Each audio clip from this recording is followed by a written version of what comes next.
And welcome to the Philip Cockrum channel, viewers. Please like, subscribe, share, and comment. It helps this channel to grow, and it helps me to bring you these great videos that we all love.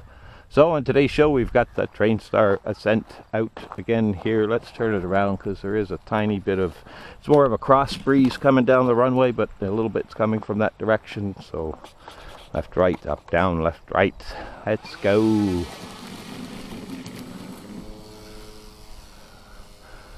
Up in the air.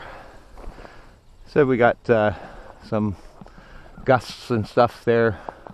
That time of day that wind's dying down for the evening. It was a nice day today. It's a civic holiday here in many parts of Canada. Not every part, but many parts. Just, you know, all government stuff and all that kind of jazz is closed. Pretty much all the stores around here, you know, touristy things there, so they'll stay open any day that's not, you know, legally required for them to close. And the grocery store and stuff, there's pretty good too. There's only a couple days that they close. So yeah, where are we? We're at flight number 5 for the Volantex Trainstar Ascent. We got a 2200 milliamp 4S in here. It's actually the 70C rating. There's a bug on my glasses.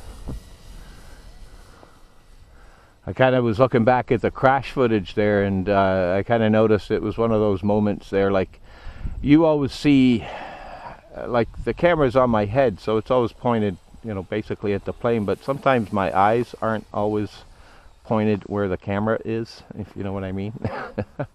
And yeah, I mean, that was just a stupid mistake, right? But stuff happens. You know, maybe if I hit it hard enough there next time, I'll knock the top off that tree and solve my own problems, right? You know, so. So yeah, it's kind of, what is this, flight number 5? Yeah, so if I didn't already say that, on a little ascent there, we're just having a little bit of fun. Already had flight there on it earlier, and was playing with the nitro cars there today. I was itching to get the nitro going, and this is the perfect time. It's you know, nice and hot right now. Little nitro engines really want to run warm on the cars.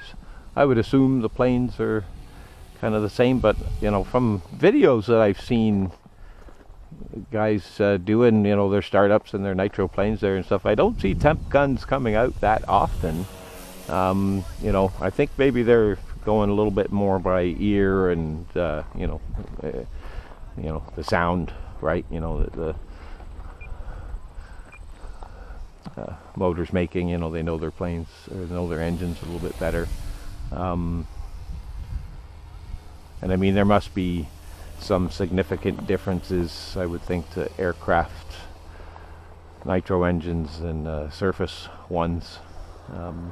You know, but maybe one day. I mean, it'd be cool. I love the sound, you know, and seeing as I do have a little bit of experience with nitro, I thought maybe it's not going to be too difficult for me to make that transition. But you know, financially, you know, it has to be pretty attractive. Now, I have seen a couple of deals like on Marketplace, like so it was a, you know, a nice plane, something that I'd like, you know, like a Mustang or a Corsair or something, you know, and you know, the guy was selling his starter box and the whole gear, right? And it was like crazy, you know, it was like $200 for everything, right? And that was, you know, it's probably, you know, would cost you $1,000 to go out and buy all that stuff and do the plane and everything. It was I forget the plane, but it was a good quality one, and blah blah blah, right? So you know, and he was an experienced guy, right? So anyway,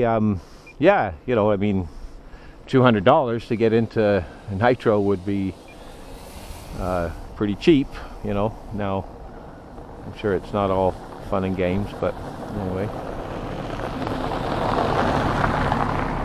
This car passed, and yeah, the last, geez, like every time I've been out to fly here in the last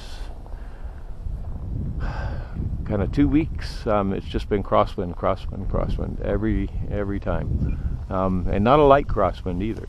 Like a pretty good one, and it's just yeah, unusual for this field. Like, you know, we barely had crosswinds here at all last year in the first season that I was flying here, but it seems different this summer.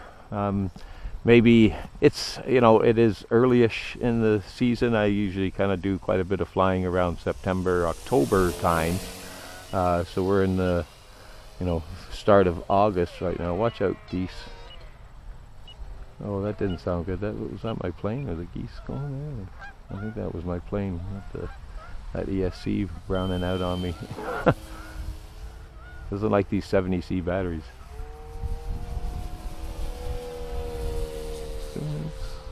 Goes there, but I guess maybe it's just sometimes.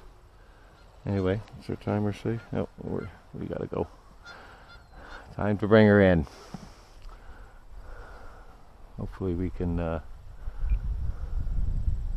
yeah, sure enough. You know. As always, wind just pulls right up, right, just when you're gonna come land. Whoa, whoa. Lots of rudder. Many rudders. Alright, but it was a good flight. Number 5 for the Volantex Trainstar Ascent Elite micro model. Actually, they do make a smaller one of this. I think it's like an 800 mil one. Kind of cool. Looks exactly the same. Alright, nice little sunset closeout. That's our show for you today, folks. Love and peace from Canada, and we are YouTube.